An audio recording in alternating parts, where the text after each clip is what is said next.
पिता से नाराज बेटे ने घर छोड़ दिया।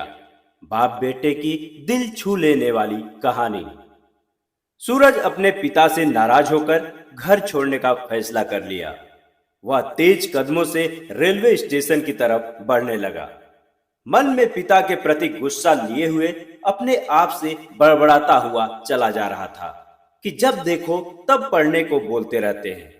कुछ मांगता हूं तो पहले ना करते हैं, फिर बाद में ला कर देते हैं।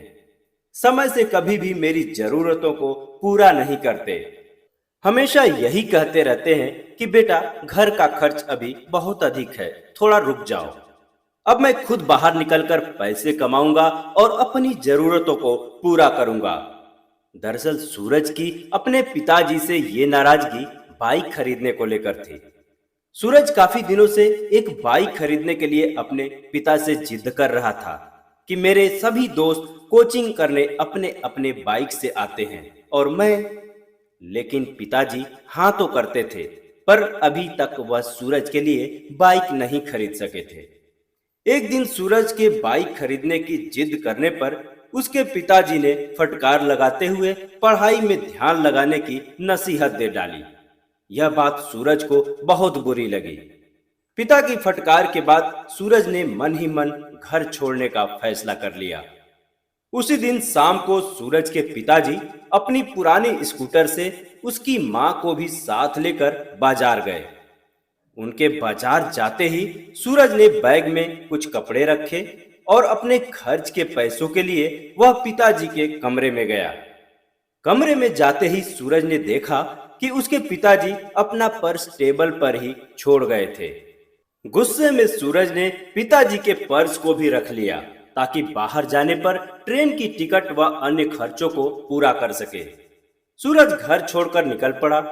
जब वह रेलवे स्टेशन पहुंचा तो टिकट खरीदने के लिए अपने पिताजी का पर्स खोलकर पैसे निकालने लगा। सूरज ने देखा कि पर्स में पैसे बहुत कम और छोटी छोटी पर्चियां अधिक थीं। पैसों को ढूंढने के क्रम में उसने एक एक पर्चियों को भी देखना शुरू कर दिया कि आखिर ये पर्चियां कैसी हैं। जब उसने पहली पर्ची निकालकर पढ़ी तो उसमें लिखा था कि अगले महीने 8,000 रुपए मोबाइल फोन का बकाया दुकानदार को देना है। दोस्तों, ये वही मोबाइल फोन था जिसे सूरज के जिद करने पर उसके पिताजी ने कर्ज लेकर खरीदी थी। जब सूरज ने दूसरी पर्ची निकाली तो देखा कि उसमें उसकी मां की दवाओं का हिसाब था। दवाओं के 600 रुपए मेडिकल स्टोर वाले को देना अभी शेष था। इसी तरह तीसरी, फिर चौथी, फिर पांचवी आदि सभी पर्चियों को देखने लगा, जिसमें किराने की दुकान की उधारी, दूध की उधारी, खेती के लिए बीज व खाद के कर्ज, बिजली के बिल का हिसाब आदि लिखा हुआ था। इन पर्चियों को देखने के बाद अभी तक घर के इन खर्चों से अनजान सूरज को यह पता चल चुका था कि उसके घर में कितने सारे खर्च हैं। धीरे धीरे सूरज का गुस्सा शांत होने लगा था, क्योंकि अब उसे समझ आ गया था कि उसके पिताजी कितनी परेशानी से घर के खर्चों को चलाते होंगे। जब सूरज ने पर्स का दूसरा हिस्सा खोला तो उसमें अखबार की एक कटिंग रखी हुई थी। सूरज ने उस अखबार के कटिंग को निकालकर देखा तो वह दंग रह गया। उस अखबार की कटिंग में एक विज्ञापन छपा था, जिसमें पुरानी गाड़ी को बदलकर नई बाइक ले जाने का एक्सचेंज ऑफर दिया गया था। और यह वही बाइक थी जिसकी डिमांड सूरज अपने पिताजी से किया करता था। यह सब देखने के बाद सूरज दोनों हाथों से अपने सर को पकड़कर वहीं जमीन पर बैठ गया। अपने पिता के बारे में उसका नजरिया अब पूरी तरह से बदल चुका था। उसे इस बात का एहसास हो चुका था कि उसके पिताजी उसके लिए कितने कर्ज और कष्ट में रहते हुए भी उसकी जरूरतों को पूरा करते हैं। ये सोचते हुए उसकी आंखें भर आईं और अब उसे सिर्फ रोना आ रहा था। कुछ समय बाद वह उठा और तेज कदमों से रेलवे स्टेशन से सीधे घर के लिए चल पड़ा। सूरज अपने किए पर बहुत शर्मिंदा था। अब उसके पिताजी उसे भगवान की तरह लग रहे थे, क्योंकि सूरज को इस बात का एहसास हो चुका था कि उसके पिताजी खुद को अभाव और दुख में रखकर उसे सुख देते रहे और मैं उन्हीं से नाराज होकर घर छोड़ दिया। ये सारी बातें सूरज के मन में चल ही रही थीं और उसके कदम तेज गति से घर की तरफ बढ़ते जा रहे थे। सूरज जब घर पहुंचा तो अभी उसके माँ और पिताजी बाजार से वापस नहीं लौटे थे। घर पर पुराना स्कूटर न देखकर वह समझ गया कि अवश्य ही पिताजी बाइक एजेंसी में गए होंगे। उसने तत्काल विज्ञापन में छपे बाइक एजेंसी का पता देखा, जो उसके घर के कुछ ही दूरी पर था। सूरज तेजी से उस बाइक एजेंसी की तरफ भागने लगा।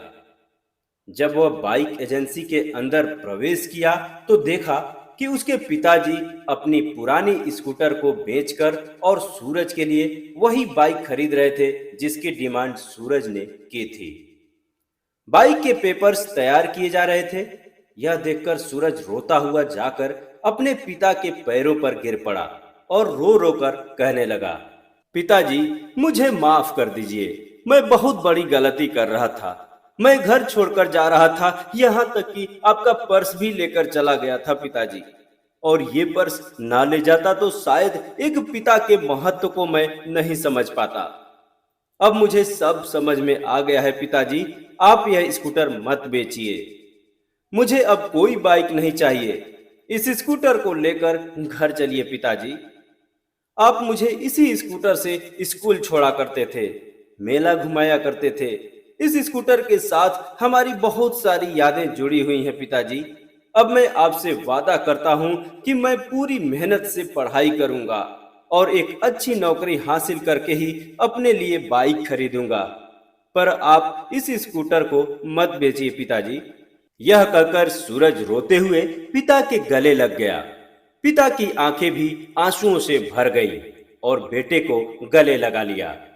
तो दोस्तों, हम सभी को यह समझना चाहिए कि इस दुनिया में सबसे अमीर इंसान कौन है। तो यही कहा जा सकता है कि जेब खाली हो फिर भी मना करते नहीं देखा। जेब खाली हो फिर भी मना करते नहीं देखा, मैंने अपने पिता से अमीर इंसान नहीं देखा। तो दोस्तों, ये कहानी आपको अच्छी लगी हो तो इस चैनल को अभी सब्सक्राइब करके मेरा मनोबल बढ़ाइए, ताकि एक से बढ़कर एक कहानियां इस चैनल पर आपके लिए मैं लेकर आता रहूं। तो दोस्तों, मिलते हैं अगले वीडियो में किसी नई कहानी के साथ। अब तक के लिए नमस्कार।